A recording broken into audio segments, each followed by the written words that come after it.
Let's talk about our molds. In our case, you have molds and undercarriages. We have a machine right here that is actually a refurbished machine. This has totally been sandblasted and repowder coated, and so I left everything off this, put the undercarriage on so you can see a little bit better what goes on underneath. Now, some machines do not have an undercarriage, and what they do is just take their molds and they will go ahead and attach them to the front of the machine. Some machines have, 3 or 4 or 5 bolts that will connect that mold to the front, so if you ever want to switch that, you end up taking bolts out and then putting another one on there. A couple others, they have little snaps that go on there, or a couple of little quick things so they can reverse them and so on. Some of them are pretty nice. This one here, now our machine has an undercarriage. What that means is, I'll just flip this up. What you're seeing here, this is a 6x4 undercarriage. This is always going to be on the machine, unless you're going to take this off and do a bigger curb, like a 6x6, parking lot curb, so on. This thing would totally come off. There's only 3 bolts that take this, attach this. It's really easy to get on and off. And, if you're doing a bigger curb, you put a bigger plunger in there, and this machine has the ability to do all those sizes of machines, or curb, excuse me. Now, this undercarriage, as it goes onto the machine, and again, some say that, stay away from machines that have undercarriages. Our undercarriage is the actual frame of the machine itself. So when they build the machine, the frame of the machine will go down like this and come through, and then they'll attach the mold to the front. Okay, which is fine. No problem, perfect. Problem with that is you're going to have a plunger that's going to go back and forth through here. It's obviously going to be attached back here. None of those machines have done anything to reduce the amount of slag that comes out the side of the machine. For those of you that ever run machines, you know what I'm talking about, waste and slag. If not, you can watch videos and see pictures of certain machines that are running them, and there's 3 inches of waste on the side of each, on each side of the curb that you have to clean up after the fact. Now, on an undercarriage like this, and what we've done and what they've done, for many years, is attach skids to these. Okay, so we get these, and Jerry welds all these on, and so on. This is something that Borderline realized a long time ago that was an issue, and actually took time to fix this issue or to reduce it. You're always going to have some sort of excess coming out the side of the machine, especially if you're going around a curve, a corner, things like that, to where it's not going to be totally eliminated. But when you're on flat ground, and there's basically maybe on dirt where you can get that really low to the ground, there should be no reason why you have 2 to 3 inches of slag on the side. That is a machine, that's a manufacturing problem that has not been taken care of. Okay, just by attaching these skids, we can eliminate that by, I'd say, at least 75%. We hardly have any curb to clean up, or any slag to clean up on either side of the curb when we're done.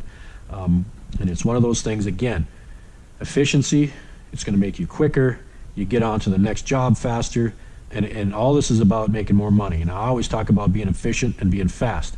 The machine is fast, faster than most, but without bridging every 3rd shovel, without having to spend a half hour cleaning up all the slag at the end of the job, every week, that's going to add hundreds of feet, that you can do more by the end of the week than you could, because you're spending less time on that particular job site. It's all about making money here. Okay, putting curb down fast, if you know what you're doing, if you're experienced, it shouldn't be any reason that you cannot do that.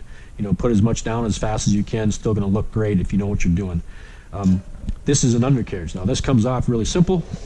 Okay, it's not an issue, and you can see how big this opening is here. It's 6 inches, and when we run the other machine over here, you'll be able to tell that that plunger is going to almost touch here and almost disappear here. So you have a full 6 inches where that concrete can fall in there, and that's what we're looking for. Okay, so there's those that are out there asking, well, how do I switch my molds on my machine?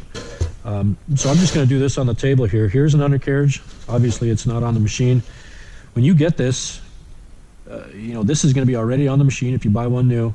This is a 6x4 square. So what will happen is you'll get a trowel to fit this mold. This undercarriage is your square mold. Okay? Now, to simply, if you wanted to add an angle mold, and this is the one we do the most of, okay? It's not the mower type curb anymore. This is an angle mold. In the past, they want you to actually bolt this up. Now, in 16 years of doing curbing, we probably within the first week or two realized that you don't have to bolt this mold in. It'll stay in on its own. Yeah, you can slide it in there, you put it to the ground. The weight of the machine and the direction of it going, which is backwards, holds the mold in. So you can take this mold out and put it in within a few seconds every time you need to. If you come up to a fence and you want to turn the machine around and go backwards with the machine, and you want to flip the mold so you don't have to hand pack as much, it's really easy to do that. Now, it's actually easier to put these in when it's on the machine. Okay, that's it. That's all you have to do. Okay, and as the plunger's going forward, it's going to push the curb out. To take that out, again, it's easier when it's on the machine. You just flip it around. Okay, it's that easy.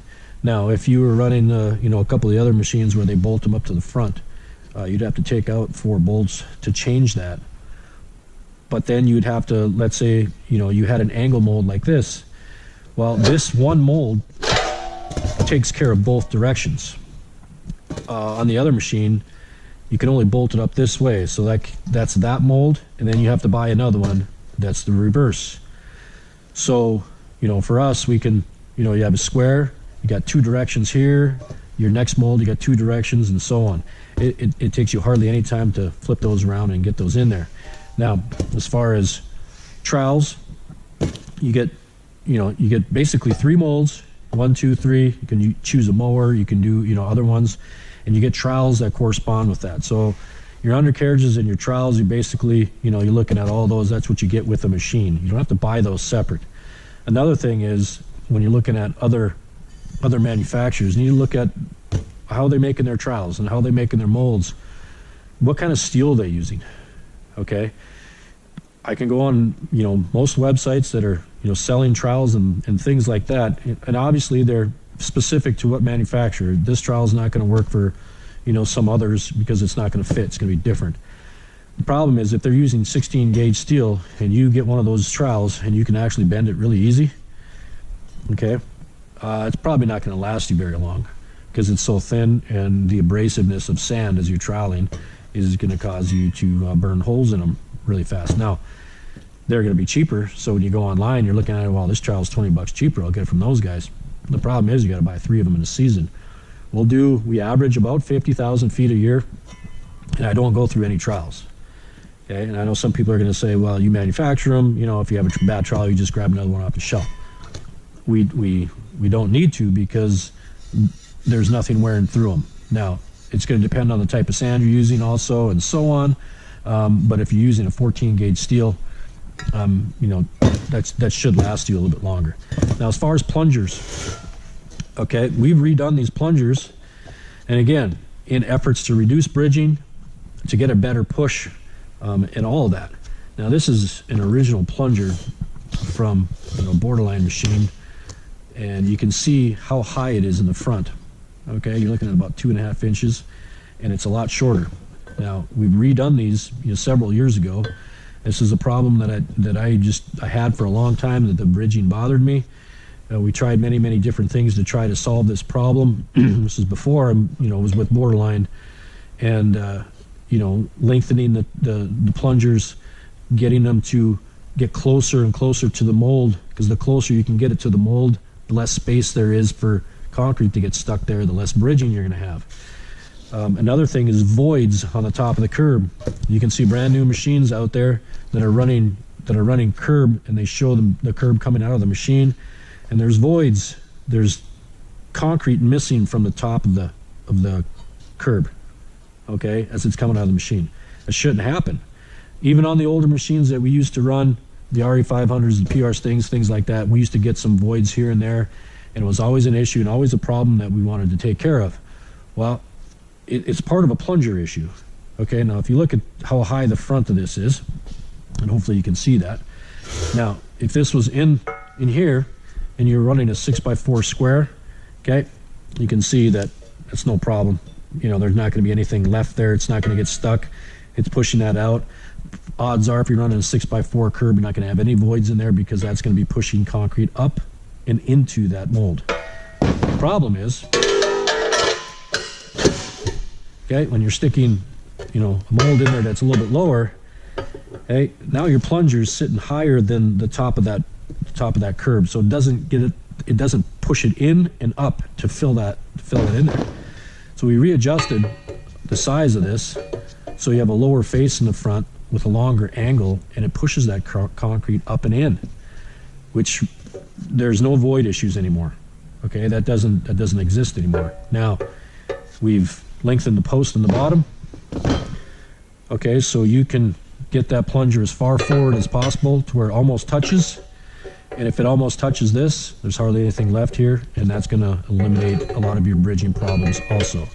So the plunger, along with, you know, the deeper stroke and all those things contribute to less bridging. And it's just one of the things that we've tried to take care of and make these machines better and make them more efficient.